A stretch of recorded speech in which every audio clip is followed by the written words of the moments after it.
Hallelujah. ಕನ್ನಡದಲ್ಲಿ ನಾವು ಒಂದು ಸತ್ಯನ ಕೇಳೋಣ. ಅಂದರೆ ನಮ್ಮ ಜೀವನದಲ್ಲಿ ನಾವು ಹೇಗೆ ಪ್ರಾರ್ಥನೆ ಮಾಡಿದ್ರೆ ನಮ್ಮ ಪ್ರಾರ್ಥನೆಗೆ ದೇವರು ಸದುತ್ತರ ಕೊಡುತ್ತಾನೆ ಎಂಬುದನ್ನು ನಾವು ಈ ದಿನದಲ್ಲಿ ನೋಡ್ತೀವಿ. ಇದನ್ನು ಯೋಹಾನ 14:14ನೇ ವಾಕ್ಯದಲ್ಲಿ ನಾವು ನೋಡಬೇಕಾದ್ರೆ ನಮ್ಮ ಪ್ರಾರ್ಥನೆಗಳಿಗೆ ಸದುತ್ತರ ಕೊಡೋದಕ್ಕಾಗಿ ಕರ್ತನು ನಮಗೆ ವಾಗ್ದಾನವನ್ನು ಕೊಟ್ಟಿದ್ದಾರೆ. ಯೋಹಾನ 14:14 ಓದಿರಿ. என் நாமத்தினாலே நீங்கள் எதை கேட்டாலும் அதை நான் செய்வேன். என் நாமத்தினாலே நீங்கள் எதை கேட்டாலும் அதை செய்வேன். ಕನ್ನಡದಲ್ಲಿ ಓದಿ. ನೀವು ನನ್ನ ಹೆಸರಿನಲ್ಲಿ ಏನಾದರೂ ಬೇಡಿಕೊಂಡರೆ ಅದನ್ನು ನೆರವೇರಿಸುವನು ಅಲ್ವಾ? ಅದನ್ನು ದೇವರು ನಮಗೆ ವಾಗ್ದಾನವಾಗಿ ಕೊಟ್ಟಿದ್ದಾರೆ. ಹಾಗಾದರೆ ನಾವೇನು ಮಾಡ್ತೀವಿ? ಅವರ ನಾಮದಲ್ಲಿ ಏನು ಬೇಕಾದರೂ ನಾವು ಕೇಳೋಣ ಅನ್ನೋ ಒಂದು ಧೈರ್ಯ ನಮಗೆ ಬರುತ್ತೆ. ನಮಗೆ ಅದಕ್ಕೆ ತಕ್ಕಂತಾಗಿ ಅಗತ್ಯಗಳು ಇದೆ, ಪ್ರಪಂಚದಲ್ಲಿ ಬೇಕಾದಷ್ಟು ಅಗತ್ಯಗಳು ಇದೆ. ಅದಕ್ಕಾಗಿ ನಾವೇನು ಮಾಡ್ತೀವಿ? ಕರ್ತನು ನಮಗೆ ಒಂದು ವಾಗ್ದಾನ ಕೊಟ್ಬಿಟ್ಟವ್ರೆ, ನೀವು ನನ್ನ ನಾಮದಲ್ಲಿ ಏನಾದರೂ ಕೇಳಿದ್ರೆ ಅದನ್ನು ನಾನು ನಿಮಗೆ ಕೊಡ್ತೀನಿ ಅಂಥೇಳಿ ದೇವರು ನಮಗೆ ವಾಗ್ದಾನ ಕೊಟ್ಟಿದ್ದಾರೆ. ಅದರಿಂದ ನಾವು ಮಾಡೋಣ ಅನ್ನೋ ಧೈರ್ಯ ನಮಗೆ ಬಂದು ಮಾಡ್ತೀವಿ, ಪ್ರಾರ್ಥನೆ ಮಾಡ್ತೀವಿ. ಅದರಲ್ಲಿ ಕೆಲವು ಪ್ರಾರ್ಥನೆಗಳಿಗೆ ಸದುತ್ತರ ಸಿಗ್ತದೆ, ಕೆಲವನ್ನು ಕಾರ್ಯ ಸಿಕ್ಕಲ್ಲ. ಕೆಲವು ಸಿಗದೇ ಇರೋ ವಿಷಯದಲ್ಲಿ ನಾವು ಏನು ಮಾಡ್ತೀವಿ ಅಂದರೆ ಮನಸ್ಸಿಗೆ ಬೇಜಾರು ಮಾಡ್ಕೊತೀವಿ, ನೊಂದುಕೊಳ್ಳುತ್ತೀವಿ. ಮತ್ತು ನಮ್ಮ ನಂಬಿಕೆಗೆ ಸ್ವಲ್ಪ ನಾವು ಯೋಚನೆ ಮಾಡ್ತೀವಿ, ಏನಪ್ಪ ಏಸಪ್ಪನ ನಂಬಿದ್ದೀವಿ, ಅವರೇ ವಾಗ್ದಾನ ಮಾಡಿದ್ರು, ಪ್ರಾರ್ಥನೆ ಮಾಡಿದ್ರೆ ಎಲ್ಲವನ್ನು ನಾನು ಕೊಡ್ತೀನಿ ಅಂತ ಹೇಳಿದ್ರು, ಆದರೆ ಮಾಡಿದ್ದೀನಿ ಸಿಕ್ಕಿಲ್ಲ ಅನ್ನೋ ಒಂದು ನಮ್ಮ ಹೃದಯದಲ್ಲಿ ಒಂದು ಸಂಚಲ ಬರುತ್ತೆ. ಆದರೆ ಯಾವ ಕಾರ್ಯಕ್ಕೆ ದೇವರು ವಾಗ್ದಾನ ಕೊಟ್ಟಿದ್ದಾರೆ ಅಂದರೆ ಅದ್ರ ಮೇಲೆ 13ನೇ ವಾಕ್ಯ ಓದ್ರಿ. 13ನೇ ವಾಕ್ಯ ತಮಿಳಲ್ಲಿ ಹೋದ್ರೂ ಪರವಾಗಿಲ್ಲ, ಕನ್ನಡದಲ್ಲಿ ಹೋದ್ರೂ ಪರವಾಗಿಲ್ಲ. 13ನೇದು ಒಂದು ವೇಳೆ ತಮಿಳಲ್ಲಿ ಹೋದರೆ ಕನ್ನಡದಲ್ಲಿ ತಕ್ಷಣ ಓದಿರಿ. நீங்கள் என் நாமத்தினாலே எதை கேட்பீர்களோ ஆமாம் நீ அது வாசிங்க. குமாரனின் பிதா மகிமைப்படும்படியாக அதை செய்வேன். நீங்கள் என் நாமத்தினாலே எதை கேட்கிறீர்களோ அது இயேசு கிறிஸ்து மூலமாக, மகன் மூலமாக நீங்கள் எதை கேட்குறீங்களோ அது பிதா மகிமைப்படும்படி அது உங்களுக்கு செய்வதாக அங்கே சொல்லப்படுகிறது. என் நாமத்தின் மித்தம் இயேசு கிறிஸ்து சொல்கிறார், என் நாமத்தின் மித்தம் நீங்கள் பிதா மகிமைப்படும்படி எதை வேண்டுகிறீர்களோ அதை நான் தருவேன்னு சொல்லிட்டு தான் அந்த 14வது வசனத்துக்கு வர்றாரு. ಕನ್ನಡದಲ್ಲಿ ಓದಮ್ಮ. ನೀವು ನನ್ನ ಹೆಸರಿನಲ್ಲಿ ಏನೇನಾದರೂ ಬೇಡಿಕೊಂಡಿದ್ರೆ ಅದನ್ನು ನೆರವೇರಿಸುವೆನು. ಹೀಗೆ ಮಗನ ಮೂಲಕವಾಗಿ ತಂದೆಗೆ ಮಹಿಮೆ ಉಂಟಾಗುವುದು. ಅಂದರೆ ಮಗನ ಮುಖಾಂತರವಾಗಿ, ಯೇಸು ಕ್ರಿಸ್ತನ ಮುಖಾಂತರವಾಗಿ ತಂದೆಯಾಗಿರುವ ದೇವರಿಗೆ ಮಹಿಮೆ ಉಂಟಾಗುವಂಥ ರೀತಿಯಲ್ಲಿ ಇರುವ ವಿಷಯ ಏನಿದೆಯೋ ಅವೆಲ್ಲ ದೇವರು ನಮಗೆ ಕೇಳಿ ಸದುತ್ತರವನ್ನು ಕೊಡ್ತಾರೆ. ಆದ್ದರಿಂದ ಪ್ರಾರ್ಥನೆಯಲ್ಲಿ ನಮಗೆ ಬೇಕಾಗಿರುವ ಮುಖ್ಯವಾದ ಒಂದು ನಂಬಿಕೆಯ ಅಂಶ ಏನಂತಂದರೆ, ನಾವು ಯಾವುದೇ ಒಂದು ಕಾರ್ಯಗಳು ಕೇಳಬೇಕಾದ್ರೆ ನಮ್ಮ ಜೀವಮಾನದಲ್ಲಿ ಯಾವುದೇ ಒಂದು ಕಾರ್ಯದಲ್ಲಿ ಏಸಪ್ಪ ಹತ್ರ ನಾವು ಬೇಡಿಕೆ ಮಾಡಿದ್ರೆ ಬೇಡುವ ವಿಷಯ ಅವರ ಮುಖಾಂತರವಾಗಿ ದೇವರ ನಾಮ ಮಹಿಮೆ ಪಡಬೇಕು. ಅದಲ್ಲದೆ ನಮ್ಮ ಇಷ್ಟ ಪ್ರಕಾರವಾಗಿ, ನಮ್ಮ ಸ್ವಾರ್ಥಕವಾಗಿರ್ತಕ್ಕಂಥ ಕಾರ್ಯಗಳು ನಮ್ಮ ಇಷ್ಟ ಪ್ರಕಾರವಾಗಿರೋದು ನಮಗೆ ಅದು ದೇವರ ಚಿತ್ತ ಇಲ್ಲದೆ ಇರುವ ಹಾಗಿರ್ತದೆ. ಅದನ್ನು ನಮಗೆ ದೇವ್ರು ಕೊಟ್ಟರೆ ಅದು ನಮಗೆ ಯಾವುದೋ ಒಂದು ಆಪತ್ತಲ್ಲಿ ಹೋಗಿ ಸೇರಿಬಿಡ್ತದೆ.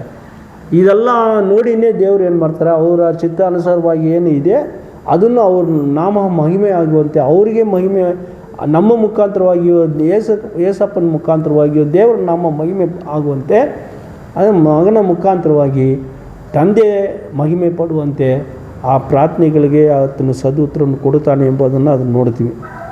ಆದ್ದರಿಂದ ನಮ್ಮ ಜೀವಮಾನದಲ್ಲಿ ಮೊದಲನೇ ನಾವು ಪ್ರಾರ್ಥನೆ ಮಾಡೋ ವಿಷಯದಲ್ಲಿ ಅದು ದೇವರನ್ನು ಮಹಿಮೆ ಪಡಿಸೋದಕ್ಕಾಗಿ ಕುಮಾರನ ಮುಖಾಂತರವಾಗಿ ನಾವು ಆ ಪ್ರಾರ್ಥನೆ ಮಾಡಬೇಕಾಗಿರ್ತೀವಿ. ಎರಡನೇದು ನಾವು ಮಾಡುವ ಪ್ರಾರ್ಥನೆ ಸಂದೇಹ ಇಲ್ಲದೆ ಮಾಡಬೇಕಾಗಿದೆ.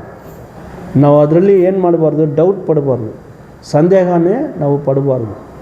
ಅದನ್ನು ಯಾಕೋಬನ ಒಂದು ಪತ್ರಿಕೆಯಲ್ಲಿ 1ನೇ ಅಧ್ಯಾಯದಲ್ಲಿ 5-6 யாக்கோபு 1ஆம் அதிகாரம் 5வது வசனம் 6வது வசனத்தை நாம் வாசிக்கும்போது அதில் இருக்குது இந்த வசனம். கன்னடத்திலே இல்லை தமிழில் ஓதுறேன். உங்களில் ஒருவன் ஞானத்தில் குறைவுள்ளவனாக இருந்தால் யாவருக்கும் சம்பூர்ணமாய் கொடுக்கிறவரும் ஒருவரையும் கடிந்து கொள்ளாதவருமாகிய தேவனிடத்திலே கேளுங்க, கேட்க கடவன், அப்புறம் அப்பொழுது அவனுக்கு கொடுக்கப்படும்.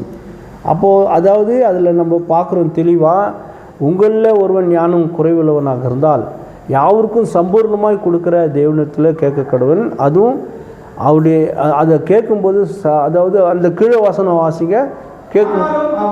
ஆனாலும் அவன் எவ்வளவாகிலும் சந்தேகப்படாமல் விசுவாசத்தோடு கேட்கணும். நீ கேளு, உன்னுடைய வாழ்க்கையில் ஞானத்திலேயோ உங்களுடைய தேவைகள்லையோ உங்களுடைய அத்தியாவசியமான காரியங்களுக்கு ரொம்ப முக்கியமானதெல்லாம் வேணும் போது தாராளமாக கேளுன்றார். ஒருவன் குறைவுள்ளவனாக இருந்தால் எந்த விஷயத்தில் குறைவு இருந்தாலும் கேட்கலாம். யாருக்கும் சம்பூர்ணமாய் கொடுக்குற தேவனாகிய கர்த்தர் நமக்கு கொடுக்க வல்லவர்.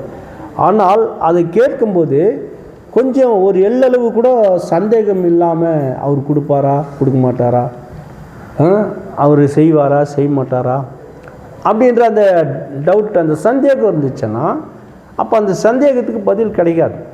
அப்போ நம்ம கேட்குற காரியம், நம்ம ஜெபிக்கிற ஜெபம், வேண்டுதல் செய்கிறத, அது நமக்கு எந்த குறைபாடாக இருந்தாலும், ஞானத்தில் குறைவாக இருந்தாலும் சரி, உலகத்தில் பொருளாதார காரியத்தில் குறைவாக இருந்தாலும் சரி, பிரச்சனைகளில் அகப்பட்டு அதிலிருந்து வெளியே வரணுன்றதாக இருந்தாலும் சரி, வியாதிப்பட்டு இருந்தாலும் சரி, என்ன ஒரு குறைபாடுகள் இருக்கோ அந்த குறைபாடுகளுக்கு நமக்கு தேவன் நம்முடைய ஜபங்களுக்கு பதில் கொடுக்கணும்னா அது என்னவாக இருக்கணும்னா விசுவாசத்தோடு சந்தேகம் இல்லாமல் ஜபம் பண்ணணும். ಕನ್ನಡದಲ್ಲಿ ಓದಮ್ಮ. ನಿಮ್ಮಲ್ಲಿ ಯಾವನಿಗಾದರೂ ಜ್ಞಾನ ಕಡಿಮೆಯಾಗಿದ್ದರೆ ಅವನು ದೇವರಲ್ಲಿ ಕೇಳಿಕೊಳ್ಳಲಿ, ಅದು ಅವನಿಗೆ ದೊರಕುವುದು. ದೇವನು ಅಂಗೀಕರಿಸಿದೆ, ದೇವರು ಅಂಗೀಕರಿಸಿದ ಎಲ್ಲರಿಗೂ ಅವ್ರು ಅಂಗೀಕರಿಸ್ತಾರ, ಅವ್ರಿಗೆಲ್ಲರಿಗೂ ಅವರು ಉದಾರ್ಥವಾಗಿ ಕೊಡೋರಾಗಿದ್ದಾರೆ. ಅಂದರೆ ಅವ್ರ ಮನಸ್ಥಿತಿಯಿಂದ ಕೊಡುವನಾಗಿದ್ದಾರೆ ಅನ್ನೋದನ್ನು ಕನ್ನಡದಲ್ಲಿ ನಾವು ಓದ್ತೀವಿ. ಅದನ್ನು ಕೇಳಬೇಕಾದ್ರೆ ಕೆಳಗೆ ಇರೋದು ಓದಮ್ಮ. ನಾವು ಅದರಲ್ಲಿ ಸ್ವಲ್ಪವೂ ಸಂದೇಹ ಇಲ್ಲದೆ ನಂಬಿಕೆ ಇಟ್ಟು ಕೇಳಿಕೊಳ್ಳೋದು ಯಾವುದೋ ಅದನ್ನು ನಾವು ಕೇಳಿಕೊಳ್ಳಬೇಕು. ಅಲ್ಲೆಲೂಯಾ.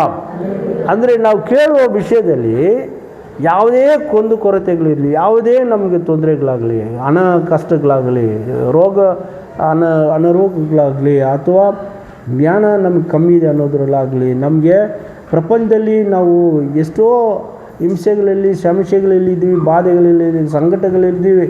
ಇದರಿಂದ ನಮಗೊಂದು ಪರಿಪೂರ್ಣವಾದ ಬಿಡುಗಡೆ ಬೇಕು ಅಂದರೆ ಸಂಪೂರ್ಣವಾಗಿ ಕೊಡುವಂಥ ನಮ್ಮ ತಂದೆ ದೇವರು ಇದ್ದಾರೆ.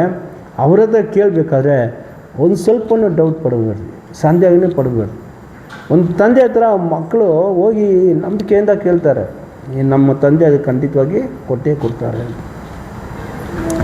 ನಮಗೆ ಸಂದೇಹ ಇಲ್ಲದೆ ನಂಬಿಕೆಯಿಂದ ನಾವು ಕೇಳುವಂಥ ಕಾರ್ಯಗಳಿಗೆ ಕರ್ತನು ಸದು ಉತ್ತರವನ್ನು ಕೊಡ್ತಾನೆ ಎಂಬುದನ್ನು ನಾವು ಈ ವಾಕ್ಯದಲ್ಲಿ ನಾವು ನೋಡ್ತಾ ಇದ್ವಿ. ಆದ್ದರಿಂದ ನಾವು ಅದು ಆ ರೀತಿಯಲ್ಲಿ ನಾವು ಪ್ರಾರ್ಥನೆ ಮಾಡೋದಕ್ಕೆ ನಮ್ಮನ್ನು ಒಪ್ಪಿಸಿಕೊಡೋಣ. ಮೂರನೇದು, ಆತನ ಆಜ್ಞೆಗಳನ್ನು ಕೈಗೊಂಡು ನಾವು ಪ್ರಾರ್ಥನೆಗಳನ್ನು ಮಾಡಬೇಕಾಗಿದೆ. கர்த்தன ஆக்னைகள் தேவனுடைய அவருடைய அவர் கட்டளையின்படி நம்ம ஜெபிக்கணும்.